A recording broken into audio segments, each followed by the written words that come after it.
morning, we do have some fog and haze.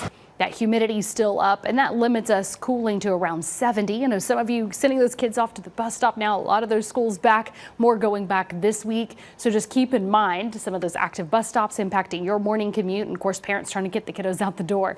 A mild start, though, at least just above average at 70 degrees on this Tuesday with your sunrise at 6:48.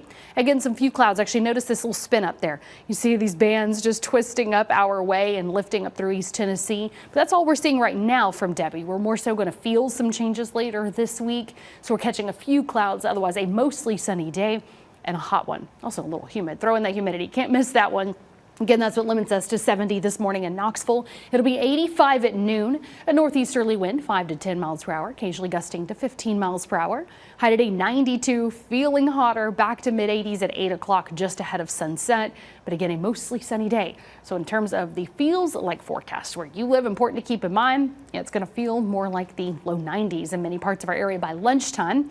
Tick it up to a high of 92, and I do think it feels more like mid to upper 90s pretty much area wide this afternoon. So staying hydrated, using that sunscreen a must on this Tuesday, as it feels like 96 in Knoxville. Zoomed in so you can find your spot. That's 97 Sevierville to Madisonville to 99 in Kingston. Lots of bars probably calling your name. 99 is what it can feel like at times in Oak Ridge. 93 in Jamestown to 95 in Oneida. Easily feeling like 96 Stearns and Middlesboro to Tazewell's 95. And feeling like 96 in Dandridge to Mohawk. Obviously a steamy Tuesday. We'll have some patches of fog again tomorrow morning, but notice a nice clear start. What I am seeing though is some outer bands of clouds from Debby to then start to create more of a stray shower. I think you'll have a stray pop up in southeastern Kentucky to far northeast Tennessee. That's kind of that better shot here. Again, this is spinning up through the Carolinas, so think of it as kind of spinning down some clouds, some stray rain, a rumble of thunder possible around Cocke to Greene County, Hancock to Hawkins. Little stray shower tries to drift in closer to midnight into the foothills of the mountains as well, down to the valley, but very limited in rain, even overall from the system for us. It'll actually have more of a temperature impact over the next few days. Wednesday's going to be even warmer. We'll start out around 70, again, right around normal, but then it'll be 86 at noon. High tomorrow will be 94.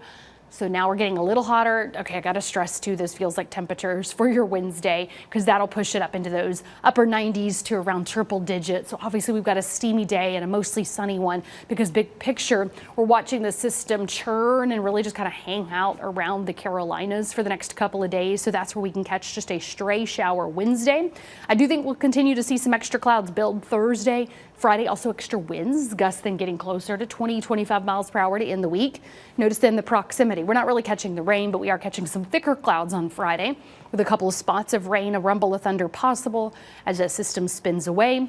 Think of it as scooping up cooler air and spinning it down our way. So that's what we're going to feel. The concentration of rain is really moving up the coastline. We are catching a few light showers in spots for the next several days. So we're not really catching the rain. We're feeling the changes because of Debby moving across the region. So it'll take us from building low to mid 90s Tuesday to Wednesday to upper 80s Thursday to Friday, to even a cool down to mid 80s going into your weekend. Keeping an eye on that drying out of the air, meaning lower humidity. That's what gives us that cooling room. So we are looking at some below average mornings early next week in your First Alert 8-day planner.